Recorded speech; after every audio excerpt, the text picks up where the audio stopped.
अस्सलामुअलैकुम। उमर एकेडमी में खुश आमदीद। उम्मीद आप सब बिल्कुल खैरियत से होंगे।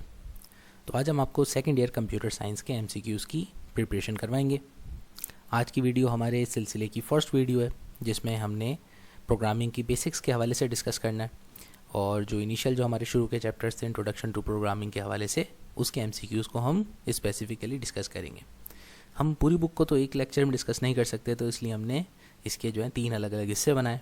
ये फर्स्ट 2 पार्ट्स में तो आपको कंप्लीट बुक के ऑब्जेक्टिव्स को सॉल्व करेंगे और इंशाल्लाह ताला जो हमारा थर्ड पार्ट होगा उसमें हम जो हमारे पास पेपर्स हैं एमसीक्यूज़ के, मतलब जो जितने भी पास्ट ईयर पेपर्स आए हैं आपके बोर्ड के, उनके एमसीक्यूज़ को हम डिस्कस करेंगे इंशाल्लाह। तो बिस्मिल्लाह पढ़ते हैं आज के हमारे फर्स्ट एमसीक्यूज़ से। तो फर्स्ट एमसीक्यू कहता है कि a relatively simple high level language that was developed to help students learn programming. के दिए हुए ऑप्शंस में से सिंपल हाई लेवल लैंग्वेज जो कि स्टूडेंट्स को प्रोग्रामिंग में ईजिली हेल्प करती थी वो कौन सी थी? तो इसमें फर्स्ट ऑप्शन बिल्कुल करेक्ट है, बेसिक, क्योंकि बेसिक का जो है फुल फॉर्म भी यही थी कि beginners all purpose symbolic instruction code. तो ये हमारे पास अर्ली जो प्रोग्रामर्स थे हमारे पास, उनके लिए जो है ये डेवलप की गई थी कि इससे बच्चों को लर्निंग में प्रोग्रामिंग के कंसेप्ट आसानी होती थी। फिर आगे सी लैंग्वेज या कोबॉल वगैरह जो है वो थोड़ी सी एडवांस प्रोग्रामिंग लैंग्वेजेस हैं। सेकंड एमसीक्यूज़ कहता है in preparing a programme one should first, कि जब हम कभी भी प्रोग्रामिंग करें तो प्रोग्राम बनाने से पहले सबसे पहला स्टेप जो हमें करना चाहिए वो क्या करना चाहिए? प्लान करें सॉल्यूशन को, डॉक्यूमेंट करें प्रोग्राम को, कोड करें प्रोग्राम को, या डिफ़ाइन करें प्रॉब्लम। तो उसमें जो लास्ट ऑप्शन है डी वो बिल्कुल करेक्ट है, डिफ़ाइन द प्रॉब्लम, क्योंकि प्रोग्रामिंग करने से पहले कि आप प्रोग्राम बना क्यों रहे हैं, आपका कोई ऑब्जेक्टिव होता है, कोई मकसद होता है, तो आप किस मकसद के तहत प्रोग्रामिंग करें उसको, मकसद को, उस प्रॉब्लम को अपने डिफ़ाइन करना ज़रूरी है कि आपका आखिर प्रोग्रामिंग का ऑब्जेक्ट क्या है और आपको क्या रिक्वायरमेंट्स हैं जो कि आपको हासिल करनी है। तो उन सब चीज़ों को पहले वेल डिफ़ाइन किया जाता है। फिर उसके बाद जो है हमारे पास अगले स्टेप्स जो होते हैं जिसमें प्लानिंग द सॉल्यूशन आता है, और फिर उस प्लानिंग द सॉल्यूशन में भी हम जो है मुख्तलिफ स्टेप से गुजरते हैं, जिसमें प्रोग्राम का एल्गोरिथम बनाना और प्रोग्राम के फ्लो चार्ट्स ड्रॉ करना होता है। अच्छा भाई, अब थर्ड एमसीक्यू हमसे कह रहा है during the development of a program drawing a flow chart is a means to. अभी हमने फ्लो चार्ट का ही जिक्र किया कि भाई जब हम सॉल्यूशन प्लान करते हैं सबसे पहले डिफाइन द प्रॉब्लम के बाद, तो उसमें फिर हम प्रोग्राम के पूरे स्टेप्स लिखते हैं एल्गोरिथम्स की सूरत में, और उनकी फिर एक पिक्चरल रिप्रेजेंटेशन करते हैं फ्लो चार्ट की सूरत में। फिर बाद में चल करके हमारे पास कोडिंग का लेवल आता है, ठीक है ना। अच्छा, तो यहाँ पर हमसे कह रहे हैं कि फ़्लो चार्ट हमें शो क्या करता है। तो जैसे बताया कि फ़्लो चार्ट जो है प्लानिंग द सॉल्यूशन का हिस्सा होता है, तो ये हमारे एक पूरे गेम प्लान को शो करता है डायग्रामेटिकली। तो फ़्लो चार्ट पिक्टोरल रिप्रेजेंटेशन इसीलिए कही जाती है क्योंकि उसमें जो है हम मुख्तलिफ ज्योमेट्रिकल बॉक्सेस की मदद से अपना पूरा जो सॉल्यूशन है उसके लेआउट पूरी तरतीब देते हैं कि कोई भी देखने वाला ईजिली उसको समझ सके आगे कोड करने से पहले कि भाई हमें जो है ना प्रोग्राम का सॉल्यूशन किस तरतीब में चाहिए है। फोर्थ एमसीक्यूज कहता है which of the following is use to design a program using English like statements. English like statements को यूज़ करते हुए प्रोग्राम के जो है डिज़ाइन को शो करना, ये कह रहा था एल्गोरिथम। तो एल्गोरिथम स्टेप बाय स्टेप जो है सॉल्यूशन होता है, या कह लें कि ये एक रेसिपी होती है आपकी कि एक तरीके से कि भाई प्रोग्राम आपने जो पकाना है या जो भी बनाना है, तो उसके लिए पहला स्टेप क्या होगा उसको आपने वर्डिंग्स में एक्सप्लेन किया, फिर दूसरा क्या होगा उसको वर्डिंग्स में एक्सप्लेन किया। इस वर्डिंग्स को कंसाइज करके शो करना हो तो फ्लो चार्ट बनाया जाता है एल्गोरिथम का, ठीक है ना। एल्गोरिथम तो स्टेप्स, रिटर्न स्टेप्स होते हैं इंग्लिश लैंग्वेज में। फिर उसके बाद उनको विजुअली रिप्रेजेंट करने के लिए हम प्रोग्राम का फ्लो चार्ट बनाते हैं। तो यहाँ जो एमसीक्यूज पूछा तो उसका करेक्ट आंसर ऑप्शन है एल्गोरिथम है। उसके बाद अब नंबर 5 हमसे कहता है compilers and interpreters are types of, कि कंपाइलर्स और इंटरप्रेटर्स किस किस्म की सॉफ्टवेयर की टाइप्स हैं। तो नीचे हमारे पास लिखा हुआ है programming languages, language translators, application generators या अल्फा टेस्टर्स। तो बहुत सिंपल है, इसका आंसर ऑप्शन नंबर बी है, लैंग्वेज ट्रांसलेटर्स। अच्छा भाई, अब उसके बाद नेक्स्ट एमसीक्यूज हमसे कहता है कि ये मेरे ख्याल से नंबरिंग हमसे गलत हो गई है, 5 के बाद 6 आना चाहिए था, गलती से 7 टाइप हो गया, चलें कोई बात नहीं। तो नेक्स्ट एमसीक्यूज जो है ये कहता है which of the following type of error is detected by a language translator, कि लैंग्वेज ट्रांसलेटर हमारा किस किस्म के एरर्स को डिटेक्ट करता है। तो लैंग्वेज ट्रांसलेटर जो होता है हमारा, वो हमारे सिर्फ और सिर्फ टाइपिंग एरर्स को ही डिटेक्ट कर सकता है, और कोई सा एरर जो होता है वो लैंग्वेज ट्रांसलेटर यानी कि कंपाइलर्स या इंटरप्रेटर्स डिटेक्ट नहीं कर सकते। ये भी बहुत कॉमन बात है, याद रखिएगा कि प्रोग्रामिंग के दौरान हमारे अगर हमसे एरर्स हो जाते हैं तो वो एरर्स तो हमारे 3 तरह के होते हैं, लेकिन उसमें से जो कंपाइलर में डिटेक्ट हो सकते हैं वो सिर्फ और सिर्फ सिंटैक्स एरर्स होते हैं या टाइपिंग एरर्स होते हैं। बाकी लॉजिकल एरर्स तो ये हमारी प्रोग्राम में गलत लॉजिक या गलत फार्मूला यूज़ करने की वजह से या गलत सीक्वेंसिंग की वजह से हुए होते हैं। तो स्टेटमेंट अपने आप में ट्रू होती है, लेकिन वो जो है हमने उसको गलत फॉर्मूले से अगर किसी चीज़ को कैलकुलेट करेंगे तो कंप्यूटर को तो नहीं पता ना कि हम क्या करना चाह रहे हैं, तो वो तो सिर्फ हर स्टेप पे जो है जो हम जैसे उसको प्रोग्राम के लिए इंस्ट्रक्शंस मिलती हैं वो उसको एग्जीक्यूट कर देता है। तो ये लॉजिकल एरर्स हमारा ट्रांसलेटर या कंपाइलर पकड़ नहीं पाता। नेक्स्ट हमसे कहता है you test a program to find which of the following, कि हम प्रोग्राम की जब टेस्टिंग करते हैं तो भाई क्यों करते हैं, क्या मालूम करने के लिए हम टेस्टिंग करते हैं। तो जाहिर सी बात है प्रोग्राम को टेस्ट किया जाता है, टेस्ट रन करने की वजह जो होती है वो इसमें सिंटैक्स एरर्स होते हैं, ठीक है ना। अच्छा, बाकी इसमें और भी ऑप्शन दिए हैं जैसे फ्लो चार्टिंग एरर्स। तो फ्लो चार्टिंग एरर्स तो आप फ्लो चार्ट देख के पता लगा लेंगे, फ्लो चार्ट के एरर्स को फाइंड आउट करने के लिए प्रोग्राम को रन करने की ज़रूरत नहीं है, ठीक है भाई। प्रोग्राम तो आगे चल के कोड होगा उसके बाद रन होगा। इसी तरह लॉजिकल एरर्स भी हमें तब पता चलते हैं जब प्रोग्राम जो है रन कर जाता है।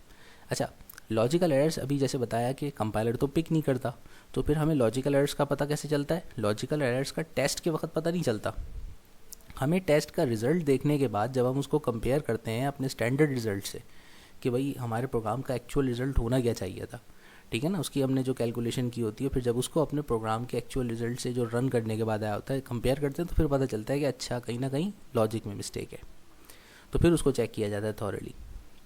तो खाली टेस्ट रन से नहीं पता चलता। इसी तरह एल्गोरिथमिक एरर्स भी टेस्ट रन से पता नहीं चलते। नेक्स्ट एमसीक्यूज कहता है इन प्रिपेयरिंग अ प्रोग्राम डेक्स checking and translating are examples of. तो इसमें फर्स्ट ऑप्शन है हमारे पास कोडिंग, दूसरा है टेस्टिंग, तीसरा प्लानिंग और चौथा डॉक्यूमेंटिंग। तो जब कभी हम प्रोग्राम बनाते हैं तो फिर उसके बाद प्रोग्राम की कोडिंग कंप्लीट होने के बाद जब हम उसकी चेकिंग करते हैं तो सबसे पहला जो मरहला होता है चेकिंग का वो होता है डेक्स चेकिंग। तो ये टेस्टिंग का एक प्रोग्राम जो स्टेप्स होते हैं उनका फर्स्ट स्टेप होता है कि आप जो है सबसे पहले अपने प्रोग्राम की जो कोड्स हैं उनको एक दफ़ा प्रिंट करके प्रूफ रीड करते हैं। तो ये टेस्टिंग फेज़ का पहला स्टेप होता है। उसके बाद अब नंबर 10 एमसीक्यूज हमसे कहता है which of the following is not one of the steps in a programming project, कि प्रोग्रामिंग प्रोजेक्ट में इनमें से कौन सा जो है स्टेप इंक्लूडेड नहीं होता, ठीक है।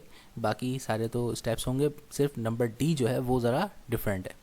ठीक है, सबसे पहले तो अभी हमने ऑलरेडी डिस्कस कर लिया कि जब हम प्रोग्राम बनाते हैं तो सबसे पहले प्रॉब्लम को डिफ़ाइन करते हैं, ठीक है। उसके बाद प्रॉब्लम को डिफ़ाइन करने के बाद फिर हमें प्लानिंग करनी होती है सॉल्यूशन की। इसी तरीके से फिर हम जब पूरा सॉल्यूशन का प्रोग्राम का प्लान बना लेते हैं, एल्गोरिथम, फ्लो चार्ट, तो फिर उसके बाद कोडिंग का मरहला आता है। कोडिंग के बाद फिर कोडिंग को रन करने के लिए टेस्टिंग का फेज़ आता है। अब ये जो डी ऑप्शन लिखा है उसमें लिखा है selecting the hardware. Selecting the hardware हमारा प्रोग्रामिंग का स्टेप नहीं होता, ठीक है, क्योंकि हार्डवेयर जो होता है वो हमारे पास ऑलरेडी जो मौजूद होता है हम उसी पे रहते हुए प्रोग्रामिंग करते हैं, ठीक है। अब ये थोड़ी कि हम पहले बैठ करके जो है ना पूरा प्रोग्राम का डिसाइड करेंगे कि भाई हमें प्रोग्राम ये बनाना है, ऐसा हार्डवेयर होना चाहिए हमारे पास। तो जो है ये हमारा स्टेप नहीं होता सेलेक्टिंग द हार्डवेयर। अब नंबर 11 हमसे कहता है कि comments in the program itself are part of, कि कमेंट्स जो होते हैं प्रोग्राम के वो किस चीज़ का हिस्सा होते हैं, कंपाइलिंग का हिस्सा होते हैं, ट्रांसलेटिंग का, लिंकिंग का या डॉक्यूमेंटिंग का। तो प्रोग्राम जब बनाते हैं तो प्रोग्राम के साथ साथ जो प्रोग्राम के स्टेप्स की एक्सप्लेनेशन होती है वो जो हम कमेंट्स की सूरत में प्रोग्राम की कोडिंग में भी इंक्लूड करते हैं, और जब प्रोग्राम के फ्लो चार्ट या एल्गोरिथम्स बना रहे होते हैं तो वहाँ पर भी जो जितनी भी चीज़ें हम इंक्लूडेड करते हैं प्रोग्राम की एक्सप्लेनेशन के लिए उन सबको डॉक्यूमेंटिंग कहा जाता है। तो कमेंट्स भी जो होते हैं वो डॉक्यूमेंटेशन का हिस्सा होते हैं, क्योंकि कंपाइलिंग के दौरान जब प्रोग्राम रन होता है तो फिर उस वक्त तो ये जो कमेंट्स जो हम कोड के सूरत में मेंशन करते हैं अपने सोर्स कोड के साथ, तो ये तो कंपाइलर वैसे भी इग्नोर कर देता है, इसको एग्जीक्यूशन के दौरान रन नहीं करता। नंबर 12 हमसे कहता है first high level language to be introduce was, कि पहली हाई लेवल लैंग्वेज जो कि इंट्रोड्यूस हुई थी वो कौन सी थी, बेसिक, पैस्कल, फोर्ट्रॉन या कोबॉल। तो इसमें सबसे पहली जो सबसे ओल्डेस्ट हाई लेवल लैंग्वेज है उसका जो है एजाज़ फोर्ट्रॉन को जाता है। फोर्ट्रॉन मतलब फार्मूला ट्रांसलेशन इसकी फुल फॉर्म थी, और ये सबसे ओल्डेस्ट हमारे पास हाई लेवल प्रोग्रामिंग लैंग्वेज है। इसकी मदद से मुख्तलिफ साइंटिफिक या स्पेशली मैथमेटिकल जो हमारे पास इक्वेशंस वगैरह हुआ करती थी तो उन सबको जो है कंप्यूटर से प्रोग्राम करके जो है एग्जीक्यूट करवाना होता था, तो ये उसके लिए बड़ी जो है हेल्पफुल होती थी। अच्छा भाई, अब नेक्स्ट एमसीक्यू हमसे कहता है language named for a French mathematician कि आपकी वो प्रोग्रामिंग लैंग्वेज जिसका नाम जो है वो एक फ्रेंच मैथमेटिशियन के एजाज़ में रखा गया, तो इसका करेक्ट आंसर जो है वो बी ऑप्शन है, पैस्कल। क्योंकि हमने इसके बारे में क्लास 9 में पढ़ा था कि हमारे पास ब्लेस पैस्कल एक फ्रेंच मैथमेटिशियन था जिसने हमारे पास मैकेनिकल एज का पैस्कलाइन कैलकुलेटर इन्वेंट किया था। अच्छा भाई, नंबर 14 हमसे कहता है specifying the kind of input processing and output required for a program occurs when, कि जब हम स्पेसिफाई करते हैं कि वजाहत करते हैं कि किस किस्म का हमारा इनपुट होगा, प्रोसेसिंग का मैकेनिज्म क्या होगा, और प्रोग्राम को एग्जीक्यूट करने के बाद हमारा प्रोग्राम का आउटपुट क्या जनरेट होगा। तो जब हम इन सारी चीज़ों की वजाहत करते हैं तो ये हम कब करते हैं, जब हमारा फर्स्ट स्टेप होता है प्रोग्रामिंग का, जिसको हम कहते हैं डिफाइनिंग द प्रॉब्लम। तो इसका करेक्ट आंसर जो है वो ऑप्शन नंबर डी है, डिफाइनिंग द प्रॉब्लम। उसके बाद नेक्स्ट नंबर 15 हमसे कहता है error messages provided by a compiler are called, कि जो एरर मैसेजेस हमारा कंपाइलर जनरेट करता है हम उन्हें क्या कहते हैं। वैसे तो इनके लिए एक जनरल वर्ड कंपाइल एरर्स का यूज़ होता है, लेकिन जो है जो कि गिवन ऑप्शंस में कंपाइल एरर नहीं है, तो लिहाजा इनमें से जो करेक्ट हमारा जो आंसर है वो ऑप्शन नंबर ए है, बग्स।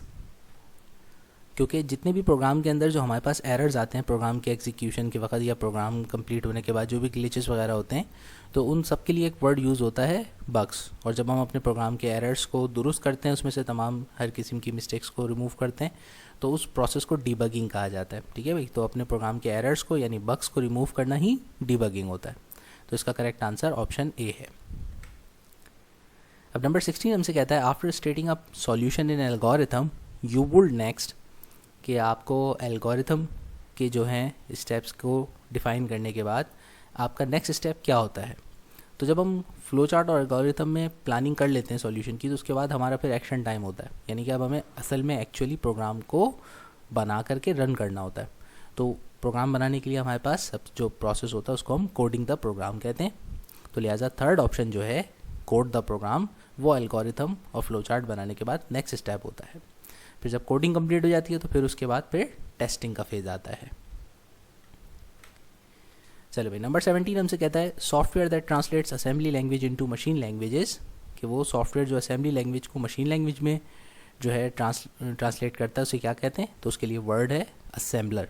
तो हमारा ऑप्शन नंबर बी जो कि असेंबलर होता है वो असेंबली लैंग्वेज प्रोग्राम्स को मशीन लैंग्वेज में जो है कन्वर्ट करता है। तो बी ऑप्शन बिल्कुल करेक्ट है। ओके भाई, नंबर 18 हमसे कहता है अ स्टैंडर्डाइज्ड बिजनेस लैंग्वेज, वो प्रोग्रामिंग लैंग्वेज जो कि स्पेसिफिकली तौर पे बिजनेस एप्लीकेशंस जनरेट करने के लिए बनी थी, वो कौन सी थी। तो ये जो है हमारे पास ऑप्शन नंबर बी कोबॉल, क्योंकि कोबॉल की फुल फॉर्म भी ये कॉमन बिजनेस ओरिएंटेड लैंग्वेज। तो ये बनी थी कि जब हमारे पास किसी मुख्तलिफ बिजनेसेस से रिलेटेड हमें प्रोग्रामिंग्स करनी हो, जिसमें बिजनेस एप्लीकेशंस डेवलप करनी हो, पे रोल की, इन्वेंट्री की या कस्टमर डाटा वगैरह की, जिसमें लार्ज डाटा सेट्स होते थे, तो उन लार्ज डाटा सेट्स को बिजनेसेस एप्लीकेशंस के उनको डील करने के लिए स्पेसिफिकली ये प्रोग्रामिंग लैंग्वेज डेवलप की गई थी। अच्छा, अब उसके बाद हमारे पास नंबर 19 हमसे कहता है in developing a program documentation should be done, कि जब हम प्रोग्राम डेवलप कर रहे होते हैं तो उसके साथ साथ जो प्रोग्राम की डॉक्यूमेंटेशन होती है वो कब करनी चाहिए। प्रोग्राम बिल्कुल एंड में करनी चाहिए, दैट्स द लास्ट स्टेप, या ओनली टू एक्सप्लेन एरर्स, जब गलतियाँ हों तब करनी चाहिए, या थ्रू आउट द प्रोसेस करनी चाहिए, या only during the design phase. तो इसका सबसे correct option option number C है। ठीक है, ये रूल है कि जब आप जो है प्रोग्राम डेवलप करते हैं तो ये स्टैंडर्ड प्रोसीजर है कि आपको प्रोग्राम की जो डॉक्यूमेंटेशन है अपने स्टार्ट से लेकर के एंड तक प्रोग्राम के हर स्टेप के ऊपर जो नेसेसरी एक्सप्लेनेशन है वो रिकॉर्ड करनी चाहिए।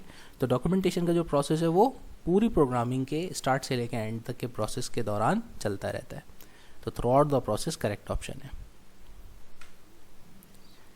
ओके, नंबर 20 कहता है which of the following languages is frequently used in object oriented programming, कि इनमें से कौन सी प्रोग्रामिंग लैंग्वेज है जो कि ऑब्जेक्ट ओरिएंटेड प्रोग्रामिंग जो है करती है। तो उसमें सिर्फ C++ जो लैंग्वेज है थर्ड ऑप्शन वो करेक्ट है, क्योंकि वो ऑब्जेक्ट ओरिएंटेड प्रोग्रामिंग करती है। बाकी सारी जो है हमारी लीनियर या सिक्वेंशियल प्रोग्रामिंग लैंग्वेजेस हैं, तो ये वो ओल्ड हैं, और ये हमारी C++ जो थी वो object oriented programming language consider की जाती है। अच्छा भाई, उसके बाद कहते हैं number 21 popular object oriented languages are. अब जैसे अभी हमने लास्ट उसमें MCQs में डिस्कस कर लिया कि हमारे पास ऑब्जेक्ट ओरिएंटेड प्रोग्रामिंग जो सपोर्टेबल है वो C++ में, C में भी नहीं है। तो अब हमारे पास इसमें वही ऑप्शंस करेक्ट होंगे जिसमें C++ तो इंक्लूडेड है, यानी ए और डी तो होगा गलत। अब बी ऑप्शन जो है उसमें C++ के साथ फोर्ट्रॉन का जिक्र है। फोर्ट्रॉन तो हमारी सबसे जो है ओल्ड एज यानी कि स्टार्टिंग हाई लेवल लैंग्वेज थी, तो ये ऑब्जेक्ट ओरिएंटेड नहीं थी। तो लिहाजा जो सी ऑप्शन है C++ और उसके साथ स्मॉल टॉक जो लिखा है, ये दोनों प्रोग्रामिंग लैंग्वेजेस जो हैं वो ऑब्जेक्ट ओरिएंटेड प्रोग्रामिंग लैंग्वेजेस की कैटेगरी में आती हैं। तो सी ऑप्शन बिल्कुल करेक्ट है। अच्छा, नंबर 22 हमसे कहता है the first phase of testing a program, कि प्रोग्राम को जब आप टेस्ट करना शुरू करते हो तो सबसे पहला फेस क्या होता है? तो बिल्कुल करेक्ट पहला ही ऑप्शन है डेस्क चेकिंग। डेस्क चेकिंग को प्रूफ रीडिंग भी कहा जा सकता है, क्योंकि इसमें आप प्रोग्राम का जो प्रिंट आउट होता है उसको प्रोग्राम को आप लाइन बाय लाइन जो है प्रूफ रीड करते हैं कि हमने सारे सिंटैक्स सही टाइप किए हैं कि नहीं टाइप किए। तो ये डेस्क चेकिंग उसको कहते हैं। ओके भाई, अब नंबर 23 हमसे कहता है the rules for using a programming language are called, कि उन रूल्स को क्या कहते हैं जो किसी भी प्रोग्रामिंग लैंग्वेज के अंदर यूज़ होती हैं। तो उनके लिए जो जनरल वर्ड यूज़ होता है सिंटैक्स। सिंटैक्स को प्रोग्रामिंग लैंग्वेज की ग्रामर भी कहा जाता है, और यही वो रूल्स एंड रेगुलेशंस होते हैं जिनके बिहाफ पर आप अपना प्रोग्राम जो है वो तरतीब देते हैं, टाइप करते हैं, कोड करते हैं। ओके, नंबर 24 हमसे कहता है the process of locating program errors is called, कि वो प्रोसेस जिसकी मदद से आप प्रोग्राम के एरर्स को ढूंढते हैं उसे क्या कहते हैं? तो भाई ये तो करेक्ट आंसर इसका डिबगिंग होगा। हमने ऊपर बग्स के बारे में जब डिफाइन किया था तो कहा था कि प्रोग्राम के एरर्स को रिमूव करना, उस प्रोसेस को हम डीबगिंग कहते हैं। तो करेक्ट आंसर यहाँ पे है डीबगिंग। अच्छा भाई, उसके बाद हम चलते हैं अब अपने नेक्स्ट 25 की तरफ। 25 हमसे कहता है a syntax error can be caused by a simple, syntax error किस तरीके से कॉज हो सकता है? तो इसका करेक्ट आंसर होगा सिंपल टाइपिंग मिस्टेक, क्योंकि सिंटैक्स एरर जो है वो हमारा टाइपिंग ही की मिस्टेक्स को कहा जाता है। जब हमने कोई स्टेटमेंट या कोई फंक्शन जो होता है वो मिस टाइप कर दिया हो, गलत उसकी स्पेलिंग हो गई हो, तो भी हमारे पास सिंटैक्स एरर जनरेट हो जाता है। ओके, नंबर 26 कहता है two common methods of planning the solution to a problem are, तो इसका आंसर हम ऑलरेडी डिस्कस कर चुके हैं। एल्गोरिथम और फ्लो चार्ट जो होते हैं वो प्लानिंग द सॉल्यूशन के दो स्टेप्स होते हैं, कि पहले एल्गोरिथम्स लिखते हैं और फिर साथ में फ्लो चार्ट बनाते हैं। नंबर 27 हमसे कहता है programming languages that are can be executed on many different computers with minimal changes, कि ऐसी प्रोग्रामिंग लैंग्वेजेस जिनको हम एग्जीक्यूट कर सकते हैं मुख्तलिफ अलग अलग कंप्यूटर्स के अंदर, उसमें ज़्यादा चेंजिंग्स किए बगैर। तो ऐसी प्रोग्रामिंग लैंग्वेजेस पोर्टेबल कहलाती हैं। पोर्टेबल प्रोग्रामिंग लैंग्वेजेस ये होती हैं कि उनको एक से ज़्यादा कंप्यूटर सिस्टम के ऊपर जो है रन किया जा सकता है, और उसमें आपको जो है ज़्यादा प्रोग्राम की चेंजिंग्स करने नहीं पड़ते, यानी वो इतने ज़्यादा हार्डवेयर बाउंड नहीं होती। तो उसकी जनरल स्टैंडर्ड इंस्ट्रक्शंस होती हैं और वो मुख्तलिफ कंप्यूटर सिस्टम्स पर रन करने के लिए सूटेबल होती हैं। तो ऐसी प्रोग्रामिंग लैंग्वेजेस को हम पोर्टेबल प्रोग्रामिंग लैंग्वेजेस कहते हैं। नंबर 28 हमसे कहता है traditional programming languages like COBOL and Pascal are also known as, कि जो हमारे पास कोबॉल और पैस्कल जो प्रोग्रामिंग लैंग्वेजेस हैं ये हमारी किस कैटेगरी में आती हैं? तो इनके लिए वर्ड सिक्वेंशियल या प्रोसीजर बेस ओरिएंटेड लैंग्वेजेस भी आता है, क्योंकि ये जो लैंग्वेजेस होती हैं ये स्टेप बाय स्टेप जो है हमारी प्रोग्राम की इंस्ट्रक्शंस को एग्जीक्यूट करती हैं। तो लिहाजा स्टेप बाय स्टेप एग्जीक्यूशन को सिक्वेंशियल एग्जीक्यूशन भी कहते हैं, या प्रोसीजर ओरिएंटेड, कि एक प्रोसीजर को जो है एक प्रोसेस की तरीके से, कि फर्स्ट स्टेप ये इस प्रोसेस का सेकंड ये इस तरीके से इसको एग्जीक्यूट करती हैं। जबकि जो ऑब्जेक्ट ओरिएंटेड जो हमारे पास प्रोग्रामिंग लैंग्वेजेस होती हैं उनके अंदर क्लास का कंसेप्ट होता है, यानी कि उसके अंदर एक ग्रुप होता है जो कि एक ख़ास तरीके से फंक्शन करता है, और फिर उस ग्रुप ऑफ स्टेटमेंट्स को या उस फंक्शन को या उस क्लास को आप प्रोग्राम एक से ज़्यादा प्रोग्राम्स में भी कॉल करके जो है इंटीग्रेट करके प्रोग्रामिंग कर सकते हैं। तो ये जो स्टेप होता है उससे ज़रा ये आज का एडवांस कंसेप्ट है, ये ट्रेडिशनल लैंग्वेजेस से थोड़ा डिफरेंट होता है, और इसके अंदर बहुत सी फिजिबिलिटीज़ होती हैं, बहुत से ऑप्शंस होते हैं। तो ये जो आज की मॉडर्न लैंग्वेजेस होती हैं वो ज़्यादातर ऑब्जेक्ट ओरिएंटेड प्रोग्रामिंग लैंग्वेजेस होती हैं। उसके बाद नंबर 29 हमसे कहता है dash is use primarily in scientific environments, कि इनमें से कौन सी लैंग्वेज बेसिकली साइंटिफिक इन्वायरमेंट्स में यूज़ होती है? तो इसका करेक्ट आंसर फोर्ट्रॉन है, क्योंकि फोर्ट्रॉन फार्मूला ट्रांसलेशन लैंग्वेज को कहते हैं, और ये जो बिल्ड हुई थी तो ये बेसिकली हुई ही मुख्तलिफ़ किस्म के फार्मूलों की एग्जीक्यूशन के लिए थी। तो डी ऑप्शन इसमें बिल्कुल करेक्ट आंसर है। नंबर 30 कहता है dash was developed to combine the advantages of Fortran and COBOL, तो फोर्ट्रॉन और कोबॉल प्रोग्रामिंग लैंग्वेजेस के फीचर्स को कंबाइन करके जो हमने प्रोग्रामिंग लैंग्वेज बनाई थी वो कौन सी थी? तो उस प्रोग्रामिंग लैंग्वेज का नाम था PL1। तो ये प्रोग्रामिंग लैंग्वेज 1 जो थी ये बेसिकली फोर्ट्रॉन और कोबॉल की जो हमारी फंक्शनैलिटीज़ थी उनको मर्ज करके एक हमने कॉमन प्रोग्रामिंग लैंग्वेज डेवलप की थी। अब उसके बाद नंबर 31 हमसे कहता है what does the diamond symbol in flow chart represent, कि जब आप फ्लो चार्ट बनाते हैं तो उसमें जो डायमंड का सिंबल होता है वो किस चीज़ को शो करता है। तो डायमंड का सिंबल जो होता है वो हमारे डिसीजन मेकिंग प्रोसेस को शो करता है। तो करेक्ट आंसर इसमें ऑप्शन ए है। इसी तरीके से हमारे पास जो बाकी जो ऑप्शन है, जैसे प्रोसेस बॉक्स हो गया, तो वो हमारे पास एक सिंपल रेक्टेंगल होता है, और जो स्टार्ट स्टॉप्स होते हैं हमारे पास, स्टार्ट स्टॉप बॉक्स जो होता है वो उनको टर्मिनल्स भी कहा जाता है, ये ओवल शेप के होते हैं। और प्री डिफाइंड प्रोसेस ये just like simple process box का ही होता है, रेक्टेंगल, लेकिन इसके अंदर दो पैरेलल लाइंस भी ड्रॉ हुई हुई होती हैं। तो ये हमारे पास जो शेप्स हैं, इनके आपको तमाम शेप्स को किस लिए यूज़ करते हैं ये भी थोड़ा बहुत पता होना चाहिए ऑब्जेक्टिव्स के हवाले से। Okay, what does the parallelogram symbol show in a flow chart. तो पैरेललोग्राम सिंबल हमारे क्या शो करता है, पैरेललोग्राम से हम इनपुट आउटपुट प्रोसीजर को शो करते हैं। बाकी का तो मैंने आपको अभी बता दिया कि किस काम के लिए यूज़ होते हैं। अच्छा, विच of the following control structures use do while, कि इसमें से कौन सा कंट्रोल स्ट्रक्चर जो है वो डू वाइल को यूज़ करता है। तो प्रोग्राम में आपको पता है कि 3 तरह के कंट्रोल स्ट्रक्चर्स होते हैं। एक होते हैं सिक्वेंशियल, ठीक है भाई, और एक होते हैं कंडीशनल, और एक होते हैं रिपीटेटिव कंट्रोल स्ट्रक्चर्स। तो प्रोग्रामिंग में जो 3 तरह के कंट्रोल स्ट्रक्चर्स होते हैं उसमें से डू वाइल जो है ये किस चीज़ को शो कर रहा है, ये एक लूपिंग को शो कर रहा है। लूपिंग का मतलब रिपीटिशन। इसी तरीके से हमारे पास जब किसी कंडीशन का जिक्र आ जाए कि इफ़ देन, अगर ये हो तो फिर ये करो वरना ये करो, तो यहाँ पर हमें सिलेक्शन मिल गई, ठीक है ना, तो उसको हम सिलेक्शन या कंडीशन कहते हैं। जब हमारे पास प्रोग्राम एक सीक्वेंस के ज़रिए एक स्टेप के बाद दूसरे स्टेप की तरफ जा रहा हो तो फिर उसको सीक्वेंशियल स्टेप्स कहते हैं, यानी कि सीक्वेंशियल प्रोग्राम कंट्रोल कहते हैं। तो ये 3 तरीके के प्रोग्राम कंट्रोल होते हैं, डू वाइल, इटरेशन या लूपिंग को शो करता है। तो सी ऑप्शन इसका करेक्ट आंसर हो गया। अब चलते हैं नंबर 34 पे। 34 कहता है the selection control structure is frequently shown in algorithm ऐसा। अच्छा भाई, सिलेक्शन कंट्रोल अभी ऊपर भी जिक्र आया था इसका, प्रोग्राम के कंट्रोल स्ट्रक्चर्स में सिलेक्शन का। तो भाई सिलेक्शन का मतलब क्या होता है, कंडीशन को शो करना, ठीक है भाई। और कंडीशन कब बनती है, जब आप उसमें कोई शर्त रख दें कि अगर तुम पास हो गए तो आइसक्रीम वरना डंडे, ठीक है भाई। तो ये कंडीशन हो गई कि आपको 2 में से किसी एक चॉइस की तरफ तो जाना ही जाना है। तो ये कंडीशन जो है आपकी इफ़ एल्स स्टेटमेंट के ज़रिए शो की जा सकती है, ठीक है। बाकी फॉर नेक्स्ट क्या करता है, फॉर नेक्स्ट एक लूपिंग स्ट्रक्चर को, रिपीटेटिव स्ट्रक्चर को शो करता है। तो ये आपकी सिलेक्शन प्रोसेस के लिए दुरुस्त नहीं है। इसी तरह डू वाइल भी सिलेक्शन के लिए दुरुस्त नहीं है। तो यहाँ पर दिए हुए ऑप्शंस में से सिर्फ इफ़ एल्स है जो कि सिलेक्शन कंट्रोल को शो करता है। ओके, नंबर 35 कहता है C is traditionally called the development language of the. तो इनमें से नीचे जो ऑप्शंस दिए हुए हैं इनमें से कौन सा हमारे पास जो एप्लीकेशन है वो सी प्रोग्रामिंग पर डेवलप की गई है। तो सी को जो है development language Unix operating system की कहा जाता है, क्योंकि यूनिक्स ऑपरेटिंग सिस्टम जो प्रोग्राम किया गया है उसकी कोडिंग जो है वो सी लैंग्वेज के ऊपर हुई है। इसके अलावा जो हमारी जो विंडोज़ है ये हमारे पास C++ पे विंडोज़ की MS वर्ड एप्लीकेशंस वगैरह की जो है प्रोग्रामिंग उस पर की गई है C++ पे। ओके, नंबर 36 कहता है 1983 C++ was developed at the dash, के ये कहाँ पर ये जो है डेवलप हुई थी। तो इसका करेक्ट आंसर जो है वो ऑप्शन ए है, AT&T जिनको हम बेल लेबॉर्ट्रीज भी कहते हैं, तो यह यहाँ पर डेवलप हुई थी।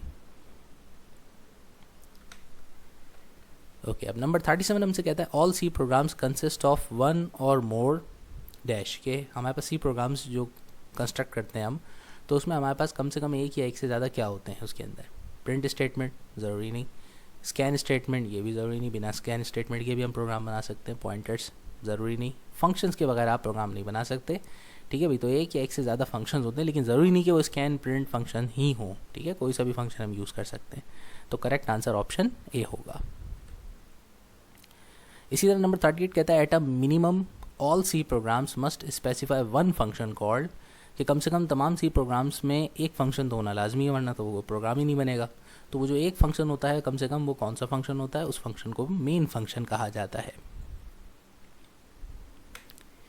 ओके भाई, अब है नंबर 39। 39 कहता है you begin a comment with the characters, कि सी प्रोग्रामिंग में अगर आपको कमेंट्स मेंशन करने हो तो आप किस तरीके से उसकी शुरुआत करते हैं। तो कमेंट्स को शुरुआत करने के लिए सबसे पहले आपको जो है कमेंट के स्टार्टिंग में एक अदद फॉरवर्ड स्लैश देना होता है और साथ में स्टैरिक का सिंबल यूज़ करना होता है।